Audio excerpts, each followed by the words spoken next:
What's going on, Phillies fans? Welcome into the Fighting's final here on Edge of Philly Sports. I'm Big Al. Phillies win it tonight, 3-1. Another win. Getting used to saying that and enjoying that as much. Puts another notch on my our little team.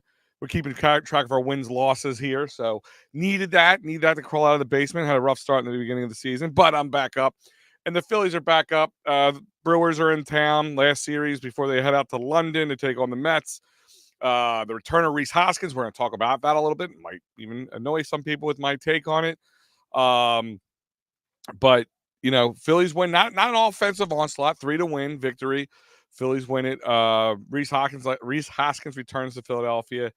It was perfect way they handled that, by the way. All perfect altogether. Perfect way he handled that. We'll get to that in a little bit in a moment. But big 3-win victory. Another Zach Wheeler type gem. It's almost like we expected now. I feel like if it's not like six innings or more, and less 2 runs or less, it's just not a Zach Wheeler great start. But it is. I don't want to say I'm getting like spoiled. Maybe spoiled's a good word for it. We'll talk about that a little bit. Some big hits from some brand newcomers. A couple of new guys joined us today. Weston Wilson, who did not play tonight, but David Dahl. Former Rocky, he was signed on a minor league deal in the beginning of the season, and came up because Brandon Marsh is on the 10-day DL, and so is Cody Clemens, retroactively to May 31st.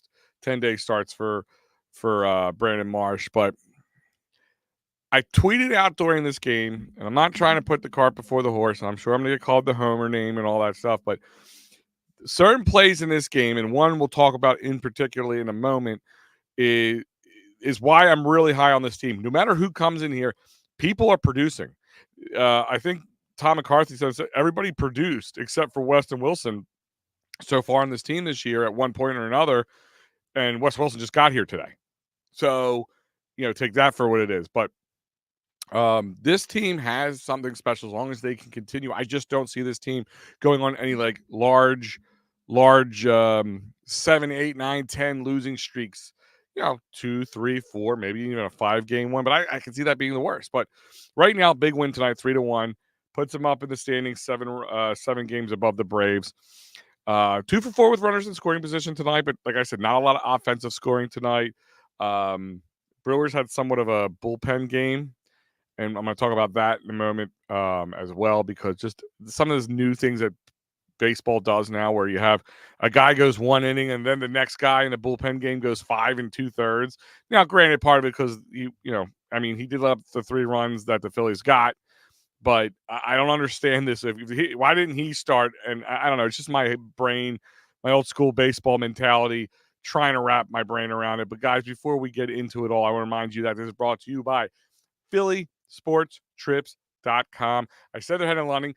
Philly Sports Trips is heading to London. So if you're going to be out in London and you're just going on your own, because that's been sold out for a very long time, you might be able to still jump on their some of their events they're having out there. So go check PhillySportsTrips.com out. They have one coming up in Baltimore. What a great day trip it is. Great Father's Day present. July 3rd to Chicago. Wrigley Field's amazing. I'm not going to the Boston one to Fenway is sold out and has been sold out for a few days now. So this is my thing is, guys, go to PhillySportsTrips.com. Sign up now. Hurry up before Chicago gets sold out. Baltimore gets sold out. The trip to PNC Park for the Pirates series in July gets sold out. Go now. The football games, all the away games, go now. They have Union games down in Miami. Go now. You're going to miss out. Go to PhillySportsTrips.com right now and tell them EOP sent you. Let's hit some of these comments up here, see what everybody's saying. Philly special cards. Yo, what's going on, bro? Yo. Elephant in the room, my friend. What's going on? Great win. Little G. Yeah, I know you're a big fan of the Phillies, and I know you're going to be an uncle. So thank you for pointing it out. The team's culture is what sets them aside from the rest. Absolutely good point. One of my points tonight. It's just they invite. They seem so inviting to come on in. Like, it doesn't look like David Dahl was not here for less than 24 hours. You know what I mean? I know Weston played on the team last year, so maybe it was a little easier for them to ingratiate themselves there. Daniel Berry, my friend, what's going on? Hey, everyone. Adam, my man, what's up? And yep. little G, Phillies win, big win, and big win in many ways. Brewers are top in their division right now. We're going to talk about the Rhys Hoskins return, so we'll have that going on. But this isn't like they just throttled them with offense, but there's a lot of good big defensive plays. I'm going to mention this. I'm sure if Matty B is listening right now, I'm going to get roasted for it. But you have to call it for what it is. The umpire was definitely off tonight on both sides, not just the Phillies, but on the Brewers side, definitely off. So that makes things a little harder. It makes kind of hard to get comfortable in the strike zone. So both teams had to struggle with that. But that wasn't the thing of the game. But there's a lot of big plays in this game, and we're going to go through them in my Broad Street breakdown and a little bit before then, but mainly in the breakdown, and we'll talk about it together, get your guys' opinions on that. But like I said, big win tonight. Like, again, you have to understand the beginning of series games, these wins really set the tone, because now you could play a little bit more relaxed on game 2 and 3 than the team that loses, because you don't want to lose the series. Now you have to win 2 in a row. That puts a little pressure on a team. But setting the tone. It's all about setting the tone. And I think Elephant in the Room said earlier, the culture. Two really big things that is setting this Phillies team apart from the rest. So that's, to me, that is a big reason, a big picture here. Jeff chiming in here. This was a great gutty performance by Wheeler. Dahl can stand up. Dahl can stay up, hopefully. Yes, it's like one of the bad parts, having this wealth of players who are all just like, what are we going to do with the Mendoza when Trey Turner comes back? When Brandon Marsh comes back, what are we going to do with Dahl? If Weston Wilson comes out and hits a little bit, I don't know what we're going to do with him. Like, there's a good and bad of having a wealth of good players to choose from, and everybody just jiving together, I guess, Jeff, is a good way of putting it. Dahl was good today. Dahl's the star of the game. If we pick a star of the game, you have to pick Dahl. 2 for 3 with a single in his first at bat and a home run with his second at bat to put him up 3. First game as a Philly, hits a home run. I mean, we know he was tearing it off. If anybody's paying attention to the minors, I know Matty B puts it out there all the time. He's pretty much been player of the week almost. It was almost like Dahl or whoever else it was going to be. You know what I mean?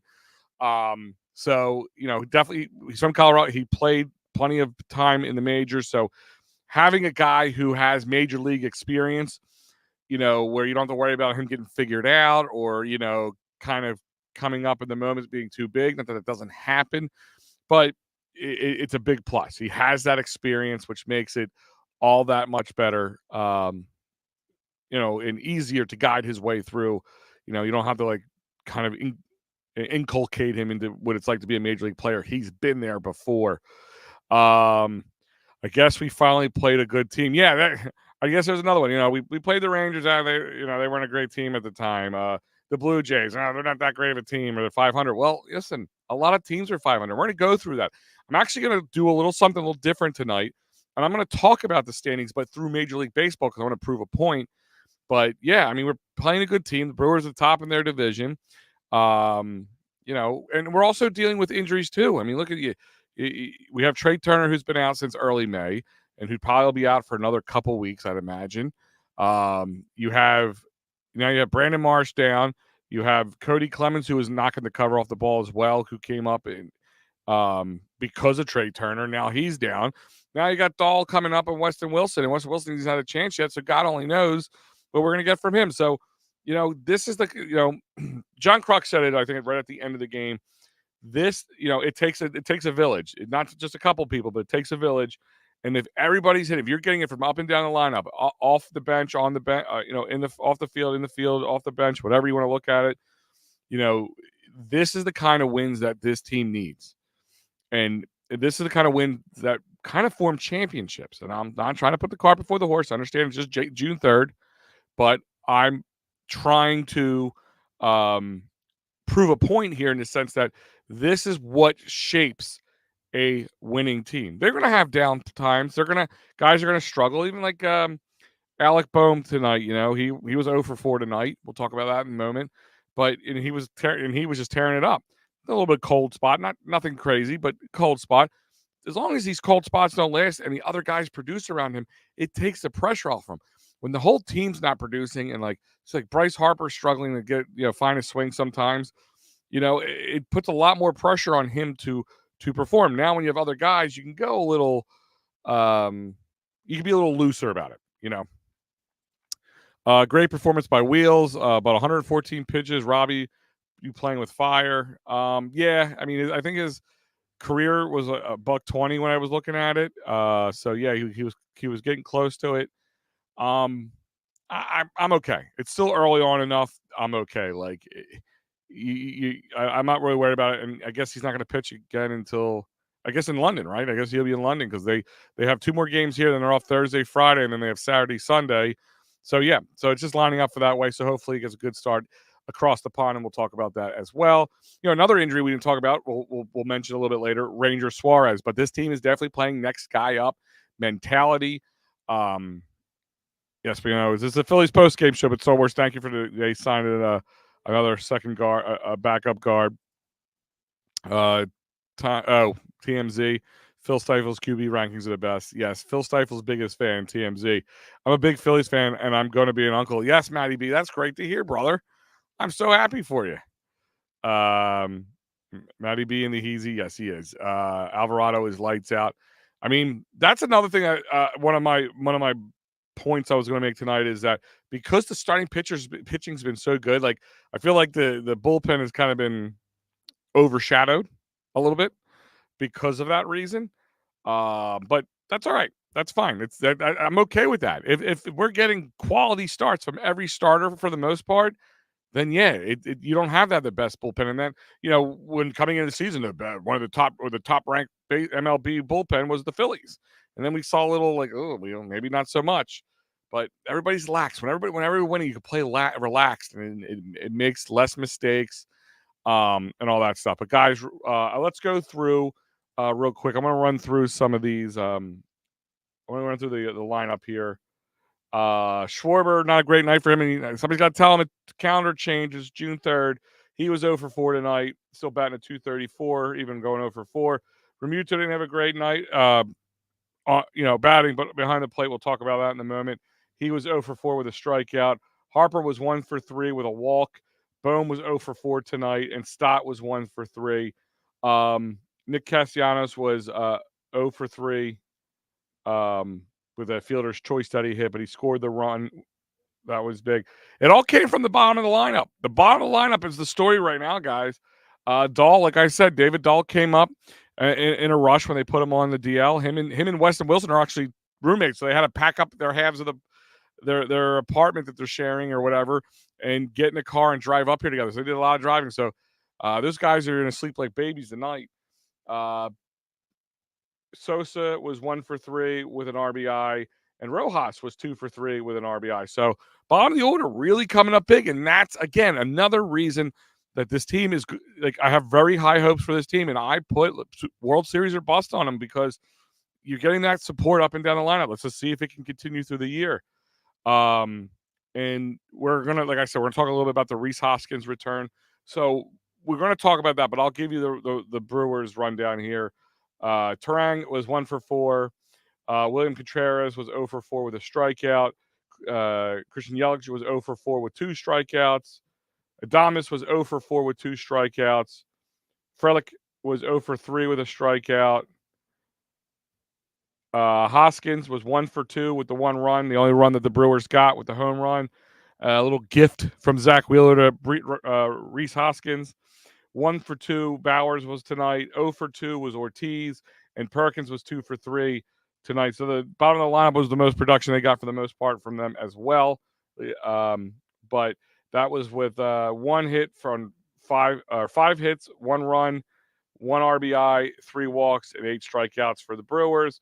And we had 3 runs on 7 hits, 3 RBIs, 1 walk, and only 1 strikeout, by the way, by JT Realmuto. So that was another little subplot of tonight. Big thing is that these guys didn't strike out. Hitting some hard hit balls. Some of them stayed up a little too long. Guys were in good places to snag them. But That was another key point tonight. Only one strikeout. How often do we see this lineup, even when they're cooking in all cylinders, have only just one strikeout? So big moment. Um, Jordan Dobbins, thank you for joining us, Jordan. Let's go Phillies. We're the best team in baseball. Yeah, right now we are. That's for sure. Dahl is definitely the player of the game. Star Wars 99. Great game all around, but top of lineups not hitting. But that will come around. Again, I agree with you. It's a little, if you want to be nitpicky and find something wrong with this game today, yeah, top of lineup was, kind of blah, and that's not great.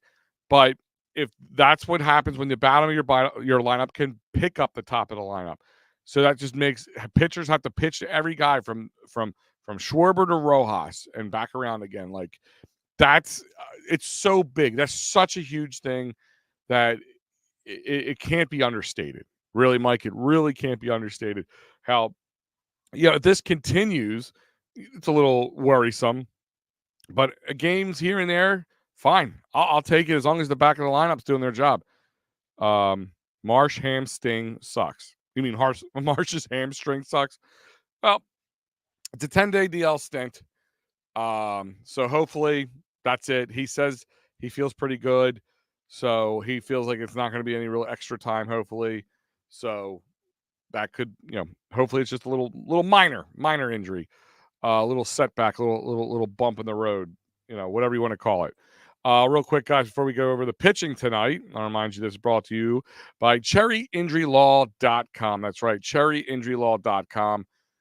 David Archetti's the man with the plan for workers' comp, motor vehicle, personal injury, criminal law.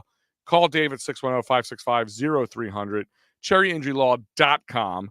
Again, workers' comp, motor vehicle, personal injury, criminal law, 610-565-0300, or call Dave, or go to cherryinjurylaw.com to find out what Dave does. And by the way, I was talking with Dave today, and he's loving you guys. Like he's watching along with you guys.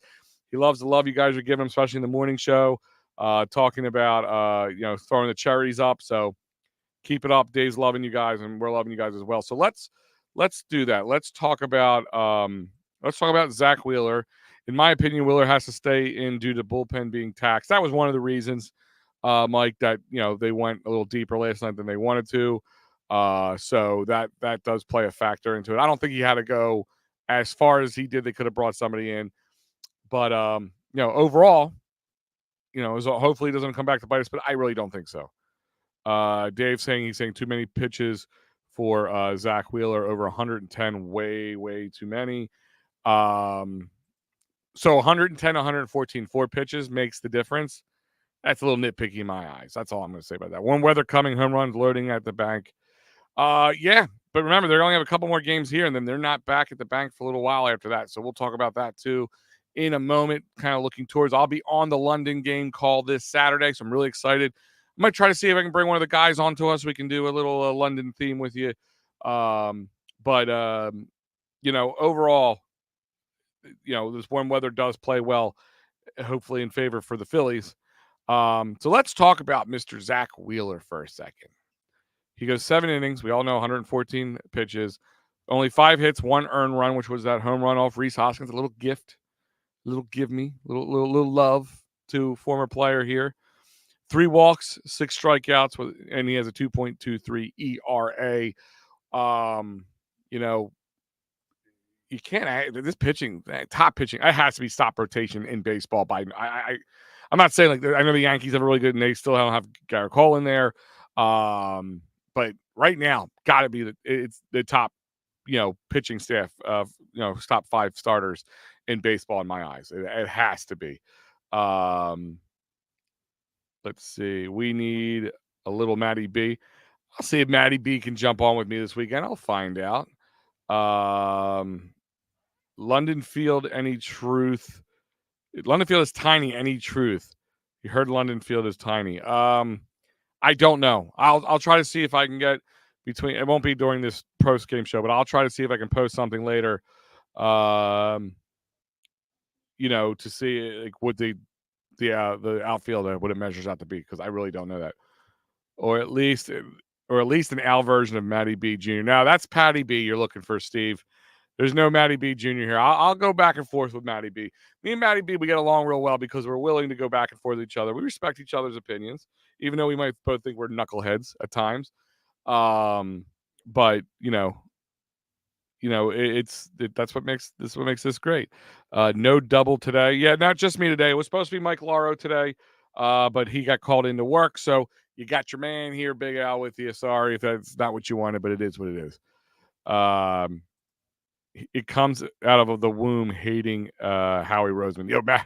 Matty B's child. Oh yeah, absolutely. But that's not what we're here to talk about today. We're here to talk about Zack Wheeler, and we'll talk about the other pitching from them and some of the big defensive plays as well. I want to kind of break them down a little bit as well.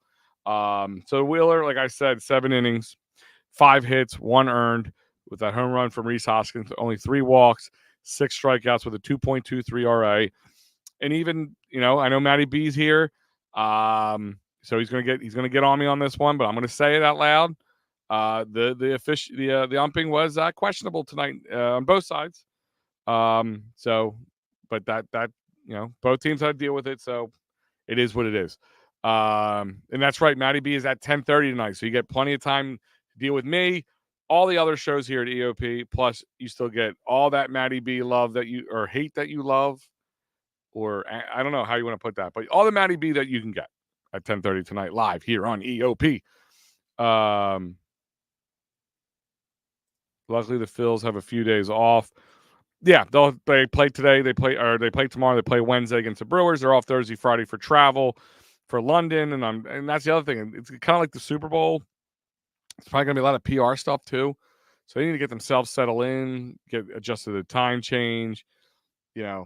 I wish they gave them an extra day off. I mean, I hate having baseball no baseball for 2 days for the Phillies, but I would hate to see that all that pomp and circumstance that goes around being in London, kind of throw them off, especially against a souring team in the Mets. That was a mouthful. The Mets are just a dumpster fire on top of a dumpster fire packed into a dirty diaper. That's what that team is right now.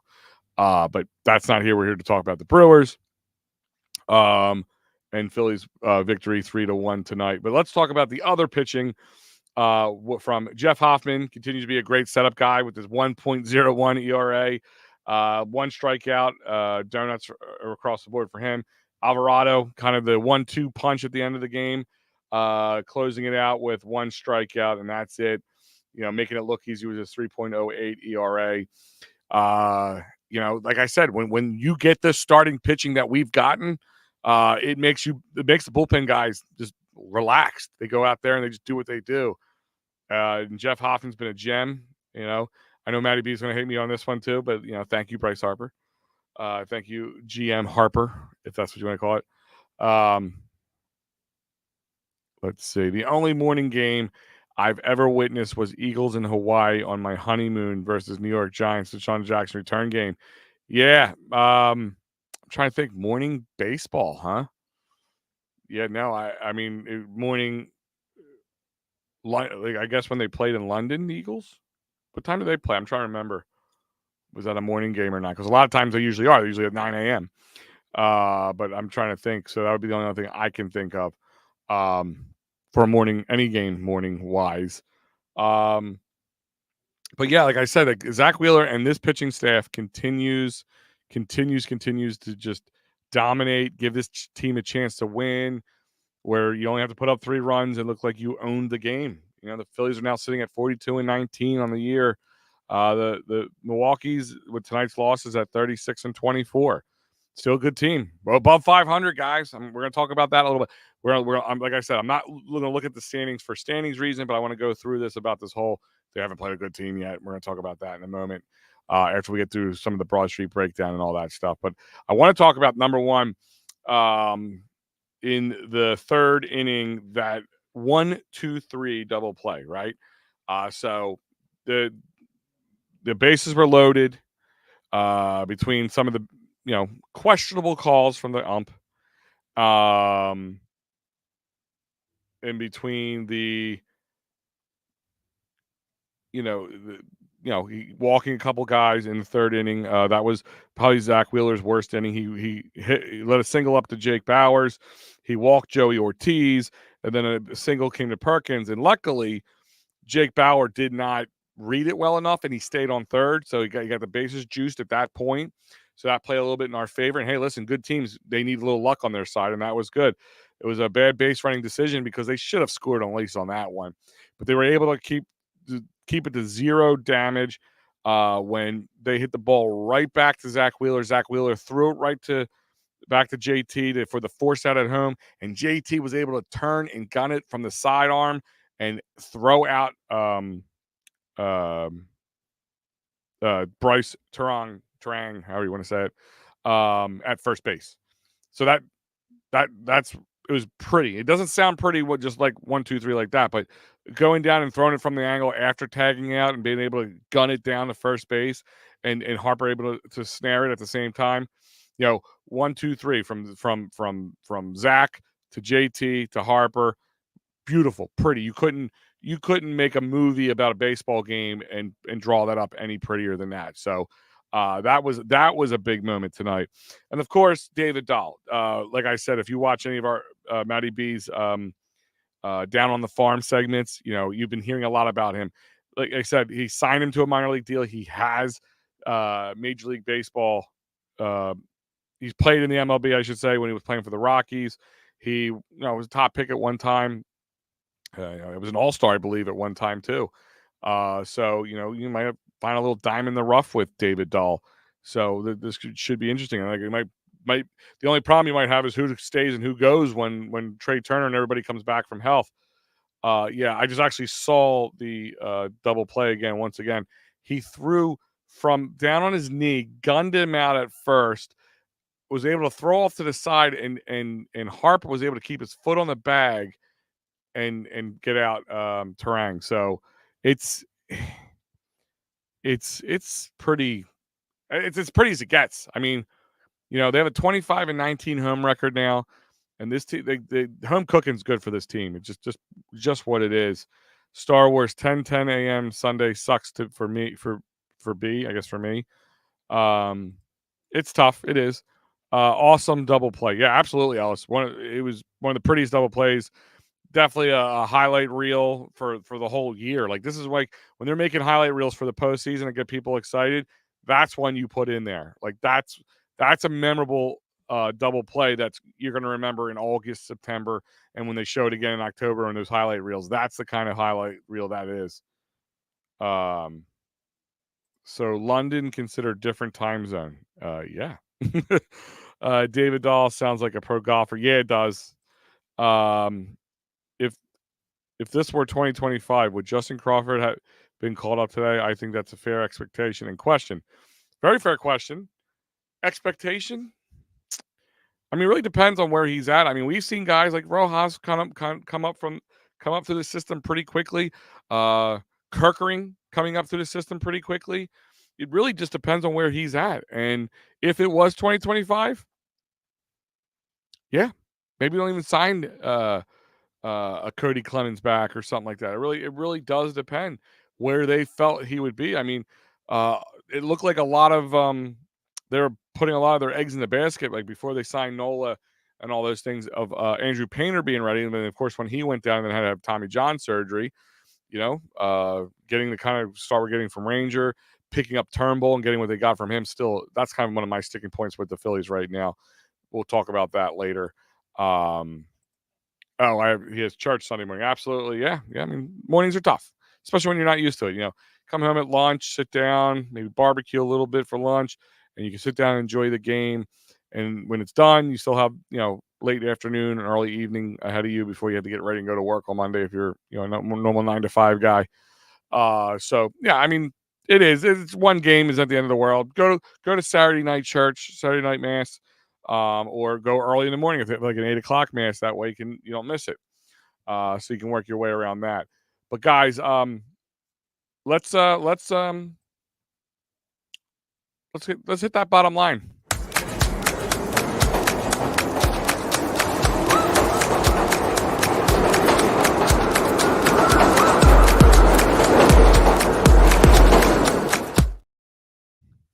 Guys have been talking about the bottom line pretty much the whole time. Bottom line is this team next man up mentality. When the top of the lineup's not doing their job, the bottom of the lineup's doing their thing. And the fact that guys can just plug and play. David Dahl is kind of the bottom line, is the incarnation of that bottom line. Like I said, he has experience, never played for the Phillies. At least Weston Wilson coming up, he's played with his team last year. We know he has the ability to play really well at times. But, we don't know what to expect from Dahl. And we've seen guys tear it up in the minors and then come up here and just S the bed, if you want to call it that. But he hasn't skipped a beat since having to drive all the way up here and pack up his apartment and get everything up here for could be a 10-day stint. Don't even know. We're not sure what we're going to see from him. But the fact that he can produce this much in only one game and up here and not being up here long and just it's amazing. 2 for 3, a single home run. Playing decent defense out there in left field for the hurt Brandon Marsh. Sorry, got blanked out on his name for a second. So, David Dahl is the antithesis of this team's just next man up mentality. Even Rojas, he's producing with runners in scoring position. That's what you want to see. I still would like to see like my one critique right now to work with Rojas. Better base running, gets picked off in the 7th inning at first. Just some base running decisions. You see the rookie in him at that point a lot of times.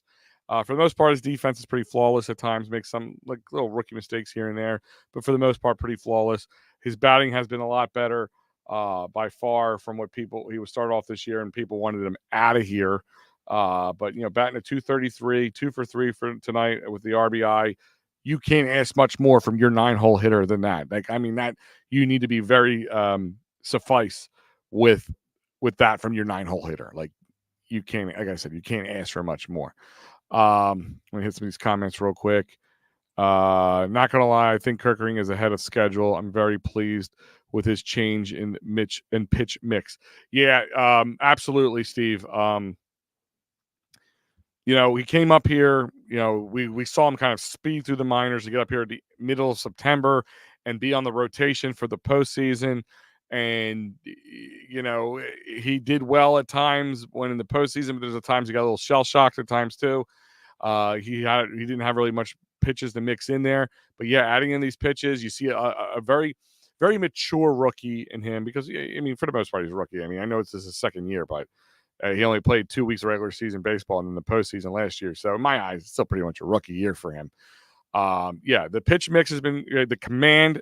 It just for a guy his age, it's just exquisite. Like I don't know how else to put it. And then he was able to add in this pitch and just own it for what it is. So I won't be able to watch. Okay, well, we'll keep you posted, my friend. Kerkering and Jose have been lights out. Yeah, they've been really good for the most part. It was so obvious to all of us that he needed to use the fastball more. We may be sitting here in 2023, a 2023 ring. He had done so against the Arizona. Yeah, but really what hurt us in that NLCS was we got outmanaged and outbatted. Like they just knew what to throw to us. Like, do not throw these guys anything over the plate. Do not throw these things anything these guys can hit as a home run. And that's really what did us in. It would have been nice to have that too, like if they could have added that in. But it might have not just been as easy as that with him kind of getting used to being in the major leagues as well as deep into a playoff run. So he might not have been able to incorporate a fastball like that without letting up more runs. So you make a good point, Steve. I don't know if it's the total point of that would be the difference maker between a ring and not a ring. Cody's injury sucks. It does suck, but it's nice to see the next man up. Like that's important. Maybe a 4th ring, and we had started J.A. Happ in 2009. Yeah, that I can agree with a little bit more than your last comment. But that just gets me all riled up for nothing. Yeah, there's a lot of Philadelphia sports, I should say, missed opportunities. I still that Tampa Bay game doesn't sit well with me in 2002. all that kind of stuff does. You think back to in 04, even this last Super Bowl, I think it was there for for the taking. That they were in 2 years ago. So, yeah, there's many moments to go back that can really get the blood pressure going. And our boy Phil from Training AM, check him every morning. I believe him and Dibes are playing. Um, they're playing little tennis tomorrow. One starts on Trending in the AM with Dibes, and then I think Phil's going to be on Dibes show tomorrow night. So a lot of intermingling here at EOP. So looking forward to it. Yes, they did beat a good team, with the Milwaukee being 26-24. They're 12 games over with their loss tonight. Still 12 games over 500. So yeah, they beat a good team. And they're injured and this, that, and they're missing some starting pitching. I get it, but we're missing guys too. Rangers out now for who knows how long. We just talked about how DAHL and Wilson had to come up here. It's aggravating with that thought process, but it is what it is. Let them have their narrative. Billy Wagner's home run to BGO in 05 is what fires my nuts. Yeah, that's another big one. That's another big one as well. But guys, I remind you that this Broad Street Bottom Line is brought to you by Sherry'sTickets.com. That's right, Sherry'sTickets.com. Family owned and operated since 1946. Sherry'sTickets.com. No hidden fees and only great prices. The price you see on the screen is the price you pay for all sports, concerts, theater needs.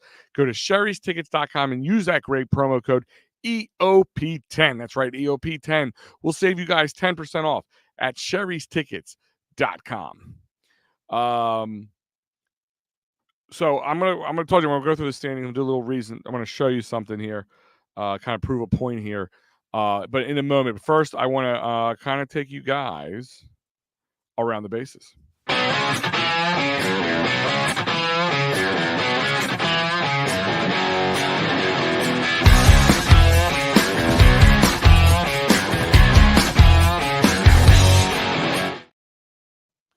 All right, guys, on this warm June 3rd, Monday, June 3rd, only looks like 8 games on the schedule for MLB tonight. Of course, the Milwaukee and Phillies was one of them, so there's only 7 games in the around the bases tonight. Baltimore is in the middle, or going into the bottom of the ninth, 7-2 in Toronto. Bottom of the 8th, the Mets are up 8-5 in Washington. Right now, we got a 1-1 tie in Texas with the Tigers versus the Rangers. Bottom of the 4th, St. Louis is up 3-2 over the Houston Astros in Houston. Bottom of the 3rd, Cincinnati is up 4-2 over the Rockies in Colorado. And not even started yet, getting warmed up, is San Diego in LA versus the Angels. And they're also warming up in Arizona to take on the Giants for a little divisional round matchup. And that is around the bases here at Edge of Philly Sports.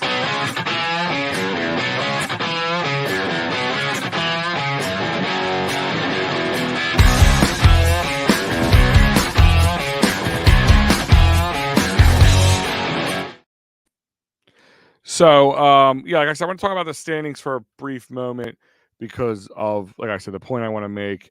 And Steve is kind of helping me make that point already. The Brew Crew is a good start. I think July and August are going to be even bigger tests. Yes, and yes, it is. But not that they just only beat a good team with a good record. Some teams don't have great records, but they have really some of the best pitching.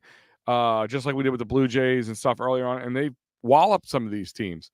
So, we got to take some of that into consideration. But let's look at this. I'm going to look at the matchups coming in for the rest of June. So, like we said, we have the Brewers to continue for 2 more games. They play the Mets divisional game in London. Could be interesting. They got to play the Red Sox, who are a good team right now. They got to play the Orioles in Baltimore mid-June. Then San Diego comes to town, who is a good team. Arizona, little NLCS rematch, is a decent team. Then they play the Tigers for 3 games. Then they play Miami at home for a few games going into July, and then you hit the Cubbies in July in Chicago. So there is a bit of a test coming up. But they've been tested, and I want to go why I point this out so much. So let's look at the standings. Like we know, 42-19 with a 6.89 winning percentage. They're 7 games up on the Braves. They struggled against the Braves in the beginning of the season, but if they played them now, it's a completely different game. And then the Brewers, top of their division, with a 600 winning percentage with 36-24. After that, it really falls off. They just played the second place team in that division, the Cardinals, and beat them 2 out of 3, who are 28-29, who are 500 coming in here. The Cubbies are 29-31, and the Pirates are 27-32. Came out to a hot start. Oh, they were going to be such a good team. The Reds are 26-33. And they haven't played the Dodgers yet, but they've already played San Diego, who are 32-30. So they're always hovering around that 500 marker. The Giants, didn't do too well against them here, but we did win away, but we did win the series. They swept them earlier at home, and they're 29-31 just after getting swept by the Yankees. Diamondbacks are 27-32, and the Rockies are 21-37. So, there's a big drop off from teams above 500. I mean, if you look at these teams hovering around 500, and there's a drop off. There's a really big drop off. So that statement to me is not, is confounding a little bit. They haven't played anybody in the American League yet, but they got in the next couple of weeks. They played the Blue Jays so far, but that was a 2-game series. Who are the bottom of that division, who are only 2 games under 500. That just shows you how tight that division is. Because they're 12.5 games out of first place, under 2 games under 500. So the Yankees are, matching 1-for-1 right now, because we're both 42-19. Same winning percentage right now. They're not playing tonight. So right now it will stay that way. But the Orioles are coming up, so we'll get a little test with them. They're 17 games above 500 and 3 games out of first place in the division. And right now the Red Sox are sitting at 500. We don't play the Guardians right now. We're not playing much until we can see the Tigers. We already seen the White Sox. But if you look at that division as well, 39-20 are the Guardians. But after that, the Royals are 36-25, 33-26 for the Twins, who are a decent team right now. But then there's a big drop off with the other ones. Again, the only reason I'm kind of going through this with you guys is to prove a point that there is a big drop off. After the top, say, 7 or 8 teams in the league, big drop off. So, yeah, you're not going to see, from a record standpoint, some great, we really beat a team that was 10 games or more over 500. There isn't many teams that are that high up. We are up there. We are we are tied for the top winning percentage in baseball. So everybody's going to have lesser winning percentages than us. And there's not too many over 500 that are not very high above 500. So that's kind of my point I wanted to make tonight with that whole, wait till they play a good team. The other point I wanted to talk about tonight was Rhys Hoskins. I'm very happy to see Rhys Hoskins back. I don't think Wheeler gave him that home run, but it was a nice little storyline tonight. I know Rhys said earlier in the year that when he comes back to Philly in June, he expects them to boo. He kind of walked that statement back, saying he expects a good response from them, but when he comes up after that, when he comes up to bat, and if he wants them to boo, meaning that if they boo, he's doing well for the Brewers, or the Brewers are doing well, or whatever. But you saw him get a little emotional. That was really cool, though. I did love seeing that. I like seeing emotion in the game. Some people don't like that. It's a very emotional game. You can have your heart ripped out from you. And and can we stop the narrative that Bryce Harper stole his position? I've seen that a lot on Twitter tonight when I was kind of in between innings, taking some notes down and stuff like that. It was going to happen. Once he got injured, I think that was kind of going to be the natural evolution. And I just love how when Rhys Hoskins went down last year and didn't play the whole year, how much Rhys Hoskins was the missing factor here. Listen, we all thought Rhys Hoskins was going to be a guy this team was going to build around.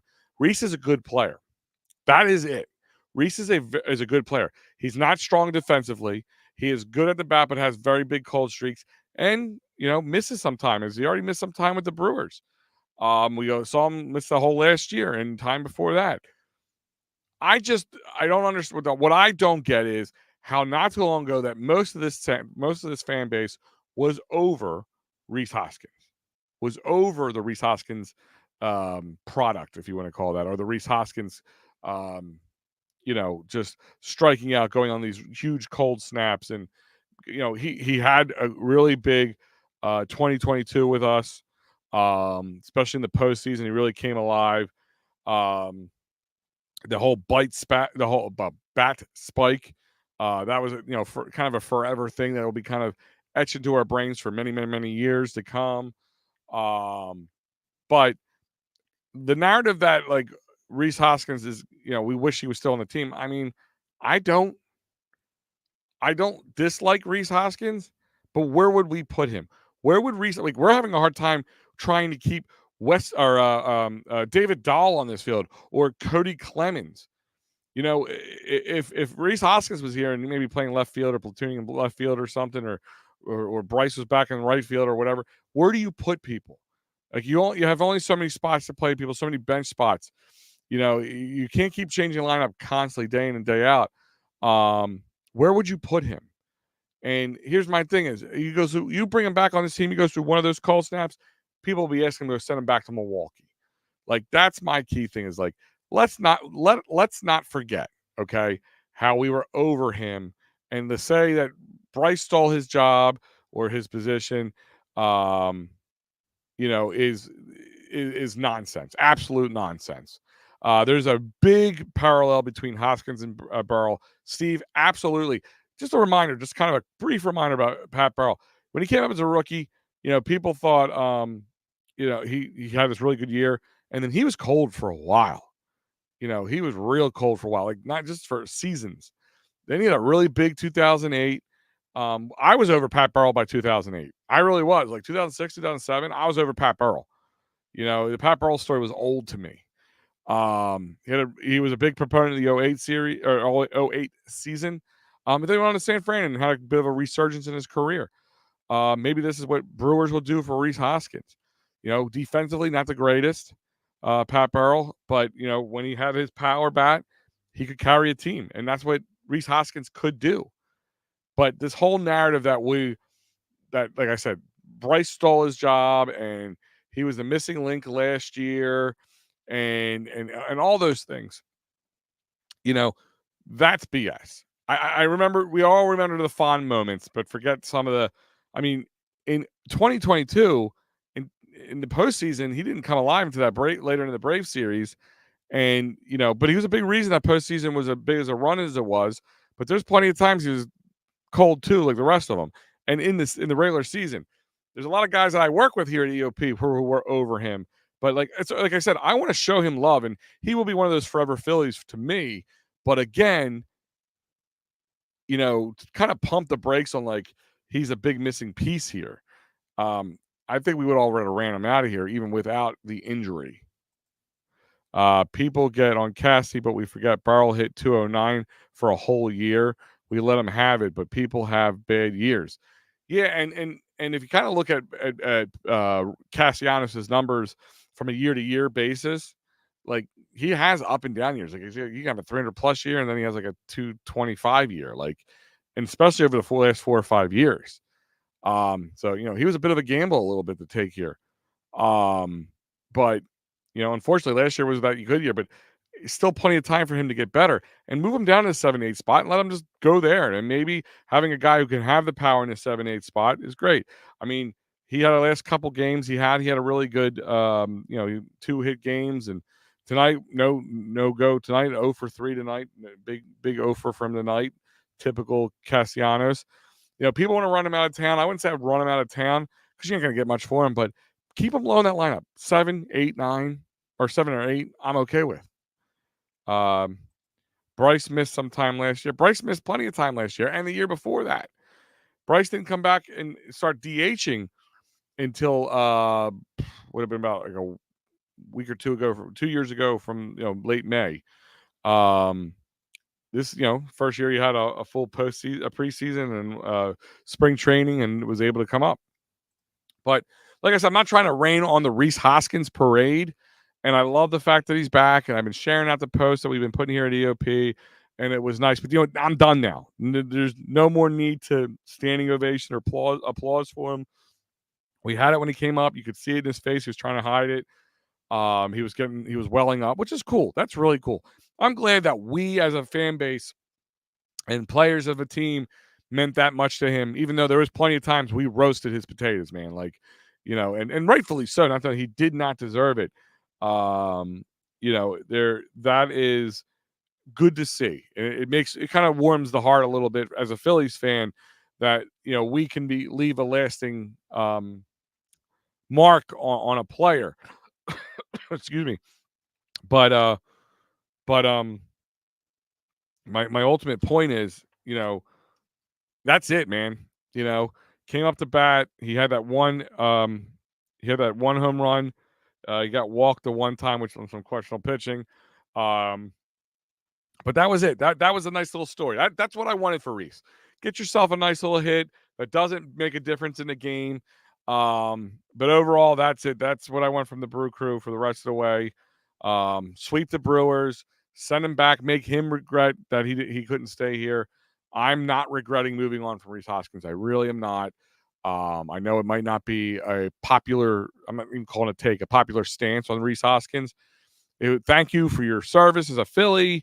Thank you for the time, some of the great moments we had in the last in 2022, especially in the postseason with you. His wife buying beers for the people in the crowd. That was cool.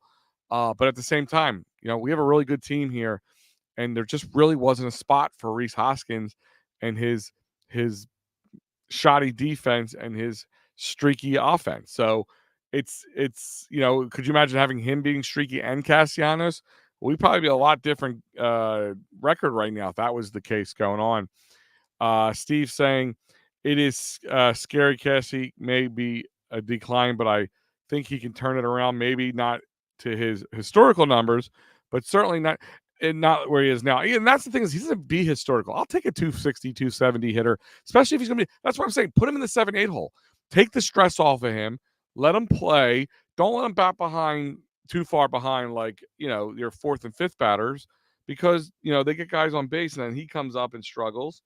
Then that hurts us. So 7-8 spot, it might not be ideal for him, but it might be in the long run. He might have a bit of a resurgence, not having to play in a spot of that caliber. Casty is Randy to retire soon. Casty, who ready? I guess ready to retire soon. No, I don't think so. Wheeler and Noah like it here. Yeah, obviously they signed those extensions. Nola big numbers and the extensions for Wheeler. So yeah, I'd imagine they like it. I think any player likes here. And remember, for the most part, all these guys know that are here right now is success in the Phillies, and sees how this fan base, this crowd gets behind them and shakes the concrete and iron girders of the area, showing up on a Richter scale. Like, that's huge. You can't buy that. You can't get that in most places. We might not be the biggest market, number one overall, but from a fan base, from a fan base that travels with the team, from a fan base that lives and dies by a team, especially at baseball, living and dying by 162 games, even with a really successful season, stressful, super stressful. But yeah, I always said, just give it your all. We are a smart fan base for the most part. We know when you're giving it all and not and struggling. Like, again, kind of back to the Trey Turner last year. The whole standing ovation. He just really not a great year for 3/4 of the year. And then standing ovation came, and then it awoken him. Because we knew he was up there trying, and we knew the kind of player he was. That's the difference. You come in here with a bad attitude, expect everything to be handed to you. Yeah, you're not going to last long. And it doesn't take much to be a living legend in Philadelphia. Ask Matt Stairs. One hit, man. It's all it takes. One timely hit is all it takes. And you are, who would have thought a backup quarterback in Philadelphia would be a god who brought the most missing factor to Philly fans in a Super Bowl victory. Nick Foles could literally walk into somebody's bedroom in Philadelphia and say, I'm taking your woman. And we would gladly do it. We will move aside and then call our friends and tell them that Nick Foles took our woman, because that is the way, that is the kind of fan base, this rabid, maybe a little over crazy fan base at times. That's the way we are, and that's it's the way we like it. And when you're successful here and you show that here, Kyle Schwarber's seeing it, they're all seeing it. Reese got hurt again. He came back. I'd rather have Harper at first and Schwarber at DH. Yeah, listen, it makes so much sense, Walt. It makes too much sense not to do it. Harper has been a very good first baseman, way better than Rhys Hoskins would be. Let's just throw that out there. Defensively. Offensively, Harper's going to be a clutch guy. We've already seen his clutch moments. Rhys, not as often, not nearly as often. Schwarber not having to play the field much at all, huge. Absolutely huge. So where do you put Rhys? You put him in the left field, you're hurting Brandon Marsh anymore. We're already complaining about how little play time that Brandon Marsh is getting, and then these injuries have kind of really hampered that a little bit. But ultimately, that's, it's just there was no place for him. He, if he was more consistent the years before, maybe they would make a place. And they wouldn't even think about replacing him at first base. We were talking about finding a replacement at first base at the trade deadline in 2022. That was a topic of conversation, I know for a fact. Here at Edge of Philly Sports and other places and the big names that you listen to on the radio and all that stuff. It was a conversation. So again, thank you, Rhys Hoskins. Love you, Rhys Hoskins. I'm done with you, Rhys Hoskins. Now, if he came back in another year or two and he was doing well and there's a spot for him, I wouldn't welcome him back. But right now, no, absolutely not. JT here for a long time. Yeah, he signed a nice contract. No, we did not draft JT. Sixto Sanchez, who's just sucking it up big time in Miami and got obliterated by their coach earlier in the season about just not wanting it or whatever it is. We gave up Sixto for JT. Yeah, we won that trade. JT is such a biologically superior athlete. He may not break until 37. He has that he's that genetically superior and naturally talented. Yeah. Those are the kind of guys that you can't buy. You just get lucky to find. And that was my other thing. I know people are saying, oh, he could play first base. But people are talking about him playing first base by 2024, 2025. But, he's doing the one knee thing and he's athletic enough to do it. Not everybody can do that, which kind of makes it easier on him. That double play today goes to show you he has been very good at behind the plate as well. Not tonight with the 0 for 4, but at 267. He's been owning that two hole since Trey Turner went down. Yeah, I call him the best catcher in baseball for a reason. Maybe not by the numbers. He's not maybe number one, but he's always top three easily. Offensively and defensively in the combination, he's got to be top number one. And I know Matty B is punching a wall somewhere for me saying that because he's such a Logan O'Hoppe guy. He was so mad when we got rid of him. But, in the words of Matty B against Matty B, a prospect's a prospect. But a player that's been proven at his worth is weight in gold. So, thank you. Witt won't last long, says Star Wars 99. I don't know. I'm not really out on Witt as everybody else says. Yes, he's struggling right now.